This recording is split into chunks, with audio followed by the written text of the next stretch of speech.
How medieval people survived after losing everything. A village burns in the distance. Smoke rises into the sky.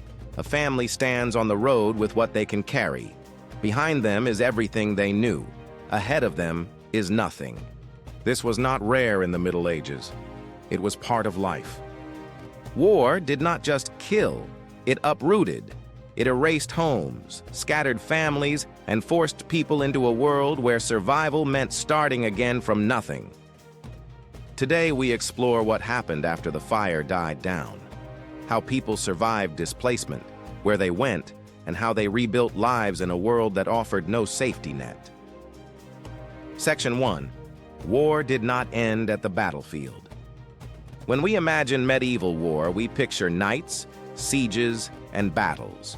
What we often forget is what came after. Armies moved through the countryside like storms. Fields were trampled. Crops were burned. Livestock was taken or killed. Villages were looted whether they resisted or not.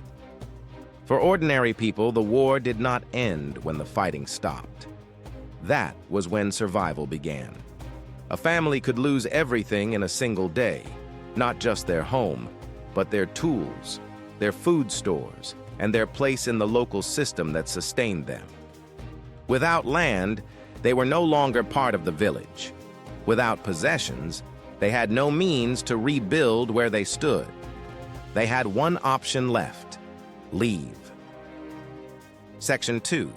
Becoming a refugee in the medieval world. There was no word like refugee in the modern sense, but the reality existed everywhere. People fled war zones constantly. They moved along roads, through forests and across regions, often with no clear destination. Some traveled alone. Others moved in groups for safety.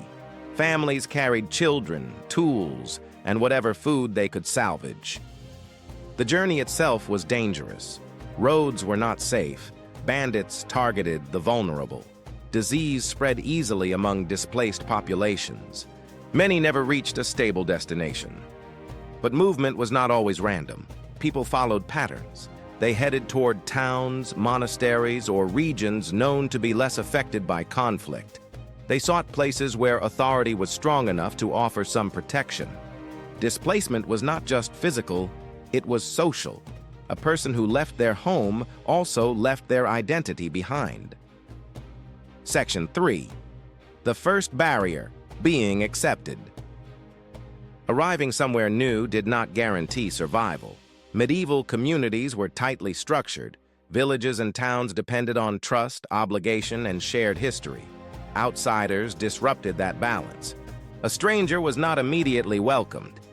They were questioned, watched, sometimes rejected outright. Towns might close their gates. Villages might refuse to share resources. Resources were limited. Food was scarce even in stable times. Taking in newcomers meant risk. Yet acceptance did happen. Labor was valuable. A displaced farmer still knew how to work the land. A craftsman still had skills. A laborer could still contribute. If a person could prove usefulness, they had a chance. Survival depended on negotiation. Not with words alone, but with what a person could offer. Section 4. Starting over in the countryside. For many, the countryside remained the most realistic option. Some found abandoned land. War often left fields empty, either because families had fled or died. Lords needed those lands worked again. A displaced person could be granted access in exchange for labor and loyalty. This was not charity. It was practical. A lord who repopulated land restored income. A family that accepted new obligations gained a chance to survive. Starting over was harsh. Tools had to be rebuilt. Homes had to be constructed from scratch. Crops took time to grow. The first year was the hardest. Hunger was common. Failure meant moving again or worse. But if a family endured, they could become part of a new local system.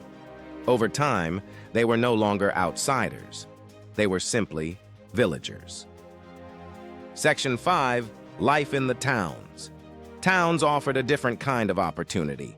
Urban centers needed labor constantly. Construction, trade, transport, and service work created demand for workers. A displaced person could find work more easily in a town than in a tightly controlled village. But towns came with their own challenges. Guilds controlled many trades. Without connections or training, access to skilled work was limited. Housing was crowded. Living conditions were difficult. Still, towns offered something rare: anonymity. In a village, everyone knew your past. In a town, you could reshape it. A person who lost everything could begin again with fewer questions asked. For some, this was the closest thing to freedom the medieval world allowed. Section 6. The role of the church and charity. In a world without formal welfare systems, the church played a central role. Monasteries and religious institutions provided food, shelter, and aid to travelers and the poor. Not consistently and not everywhere, but often enough to matter. Charity was not just kindness, it was a religious duty. Helping the displaced was seen as a moral act. Providing food or shelter could earn spiritual reward. This did not eliminate suffering. Resources were limited and aid was uneven.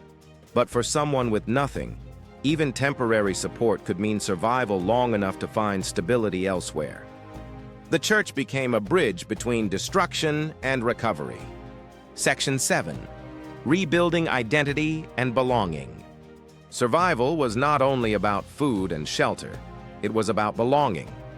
A person who lost their home lost their place in society.